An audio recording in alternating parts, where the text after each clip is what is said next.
Hello everyone. Today we are going to see constructors in Java. So let us move to the topic. So please see here. As you can see, like what is a constructor? Maybe it is in your mind, but you should know what is the advantage of constructor and why we are going to use. So you see the first line. What is this? Constructor is a member function or method of a class. Now, when I say method, it's okay. You might have written so many methods in your so many Java programs. But why this constructor I'm calling as a special method, you should know. When it comes to a normal method, we write the name of the method as per our wish. Example, if I ask you to perform addition of two numbers, you may give a method name as add. And you can give body for that. If I say to add two numbers, you have given as per your wish. I may give name of method as sum and I may give body for that method as per name. I'll give and the contents I'll write accordingly. Now in this case, add is also okay, sum is also okay. Both are going to perform a specific task. But what are these two things? Add and sum. These are the names of the method given by either you or me, or we can give as per our wish. But that is not the case with the constructor. When it comes to a constructor, the special methods why I wrote here is, it means whatever is the class name, let us say for example, class name is A, then if constructor we are writing, we are bounded to use same name as of class name. We can pass parameters, we can without parameters also we can write constructor. It depends on our requirement. So the special method of a class is nothing but a constructor, because constructor name should be exactly as of class name. So you can see here the name of constructor should be exactly same as of class name.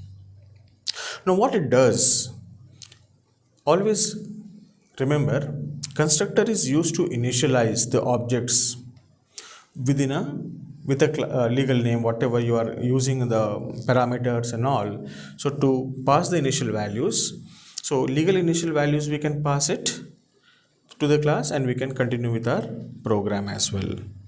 So let us see more on constructor. Always keep in mind, whenever you are working with a constructor, or if you have a thing to work with a constructor, you should always go for working with a constructor either by creating a constructor with parameter or without parameter, your wish. But we'll see more on this in upcoming slides. So always keep in mind, the constructor should have the same name as of class name. No question on this, because you cannot give name as per your wish. We can create constructor with parameters or without parameters. So as your program demands, as your need is there, you can continue with the concept of constructor with the parameter, without parameter. If I write a normal method, my normal method may return a value, let us say int, sum and block of code. So it will return one value. Which type of value? Integer. If I say float and function name, let us say function name is f1, parameters if any, so this will return float value. But always keep in mind, constructor never returns any value, not even void. So constructor will not return any value, not even void. And while working with a constructor, we cannot declare constructor as a final, we cannot declare it as abstract and synchronized also we cannot declare for a constructor. Right. Now question comes is, how constructor is going to be invoked? Now question comes is, how constructors are going to be invoked? If it comes to a normal method, we need to create object of a class. Let us say function name is or method name is sum we have taken, and class name is C1. So we are going to create object of class C1, let's say C equal to new C1, and with respect to this C object, we are going to call this method sum. So what in short I'm trying to make you understand is we need to invoke explicitly when it comes to a normal method. But when it comes to a constructor invokes automatically. At which point of time? At the time of object creation.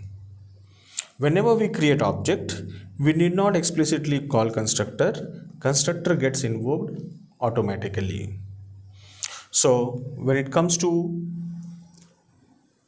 programming, if you have used default constructor, parameterized constructor, or constructor with 2 or 3 parameters, it is a duty of programmer to pass appropriate parameters as it is declared. So carefully we should pass parameters, then only the respective block will be invoked automatically. Again question comes is it necessary for me to create a constructor in my program? No, it's not always. Then what happens if I will not create? If I will not create from my side, then Java compiler defines it automatically. So whether we create or not, default constructor will be existing in a program. Either we will create or Java compiler will create. Right. So let us move to next slide. Now we'll discuss what types of constructors. What are the types of constructors? So we have two types of constructor. Number one, it's a default constructor. Number two, there is a parameterized constructor. What is default constructor? Default constructor is a constructor where it takes no parameter. When it comes to a parameterized constructor, we need to pass or we can pass parameters. Parameters. So you decide whether in a parameterized constructor you want to pass 2 parameters or 3 parameters. You are free to do that. What is this constructor overloading?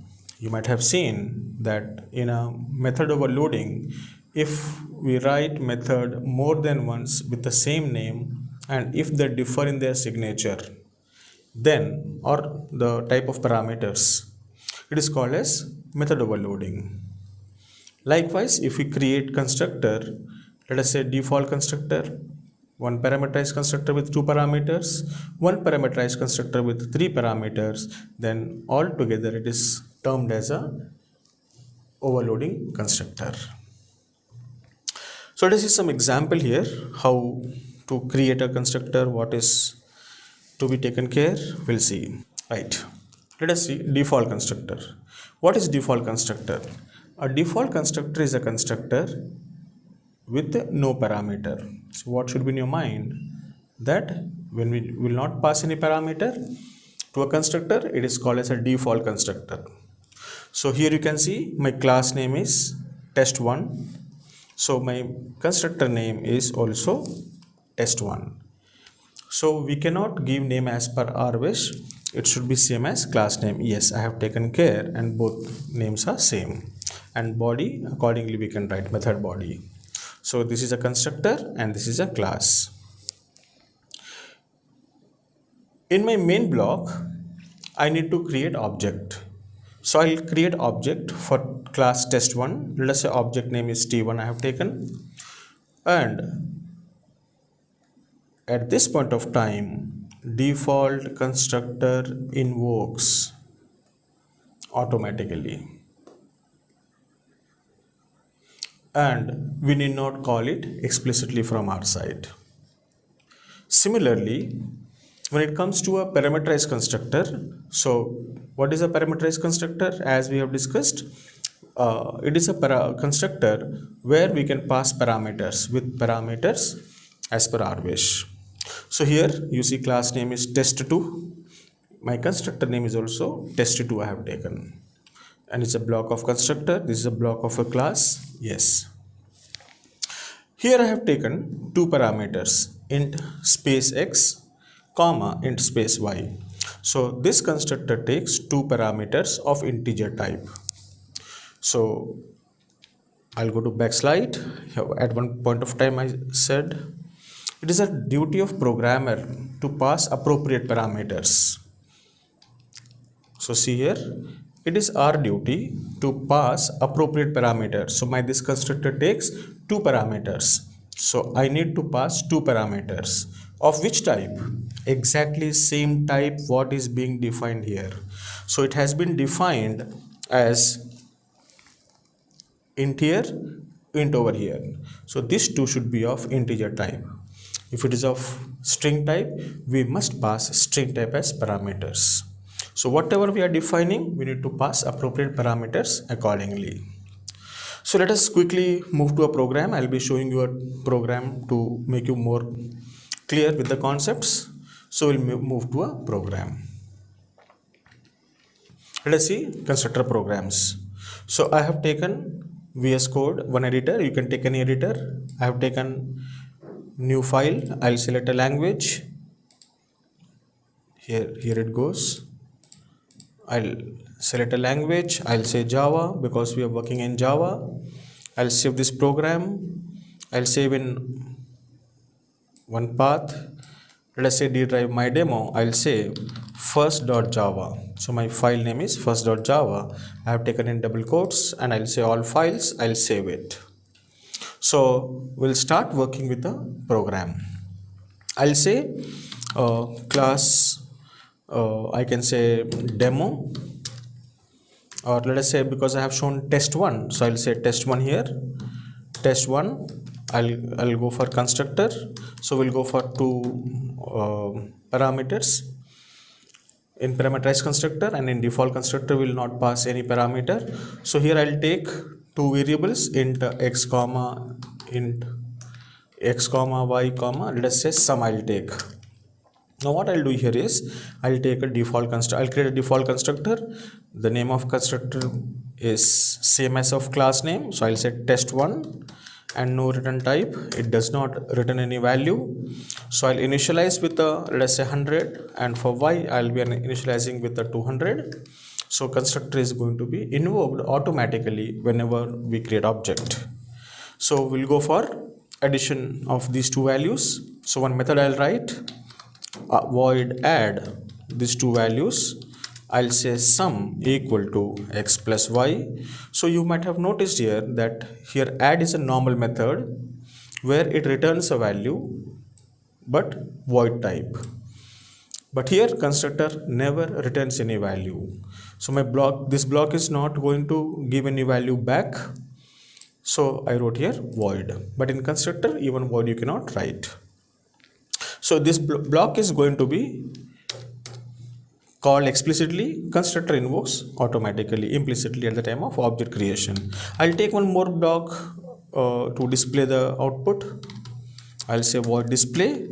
I'll say here system.out.println. I'll display first value of x, that is this one, x equal to plus of x. We'll concatenate here. I'll go for system.out.println. We'll take y. We'll display the value of y here. So I'll concatenate with the instance variable y. I'll say system.out.println. I'll say, let us say sum equal to. So we'll display the sum. So you can see here the variable name is sum we have taken. So I'll write here sum and semicolon. So our first block is ready. That is a class. Test1 is ready, which has x, y and some variables, one constructor with the name test1, one method add, one method display. Now we'll create one class name. I'll say first, and we'll say public static void main string args, and we'll create object here. So remember the object we are going to create for class test1. So I'll say test1, object name I'll take t1 equal to new test1. Now keep in mind, at this point of time, default constructor gets invoked automatically. We need not call explicitly from our side, but we have two methods, add and display. I need to call explicitly, so I'll say with respect to object t1 add, and I'll say t1 dot display. We need to call it explicitly. So have a look once. So we have a program ready with us. Now we'll compile this program. So I have saved in my demo in D drive. You can save wherever you want. So now I'm going to compile this program. Let us compile the program. So Java C first dot Java. Yes, there is no error. Program has compiled successfully. Now I'll say Java first. Right. So you might have noticed that for x value 100, which we have given here, you can see is assigned. For y it is 200. Yes, it is being assigned here. Automatically this block gets invoked. Both are being added here inside add method. We have called here down add, and we're displaying. So the respective values are being displayed. Right. So these are default constructor. Right. So I want to share one more thing with you. If you notice here, I have given the formal parameter, which I am taking here as a and b, and the instance variable is x and y. So it is very much easy for you, for me and the compiler to understand the value we are passing from outside here. You can see down 500 and 600 are stored in a and b. Through that it passes to x and y. Fine. What happens if I say, first of all, can I say x and y here or not? Yes, we can say, but we'll see what things are going to happen here. X and y. So if I say x and y, now what is the problem here? We can pass parameter like this, but here system don't know which x is which x. Is this x is a instance variable x or a parameter x, or y, which is instance variable y value we should take, or which is parameter y. So to avoid this confusion, so let us save this program first and compile. We'll see what happens. Before I go for, I'll clear screen. I'll say Java. I'll say first.java. I'll say Java first. You'll find here it is giving x as 0, y as 0, because it has not understood like which value has to be taken and which value has to be assigned where. So what I'll do is just simple, in place of this x, I'll say this dot, this is a keyword we'll be using, this dot y. So now it is very much clear for the compiler that this x belongs to a instance variable, this y is a instance variable, and the other side x and y are the parameters that we are using for parameter. So if you compile the same program, let's clear it. I'll say Java C, I'll say first.java, I'll say Java first. Now we are getting the output. So hope this concept will be useful for you. You might have liked. Thank you. So in this video, we have seen what is a constructor, what things to be taken care while working with a constructor, types of constructor. So make sure that you will be using in your programming the constructor. Do subscribe our channel. Thank you. Thank you for watching.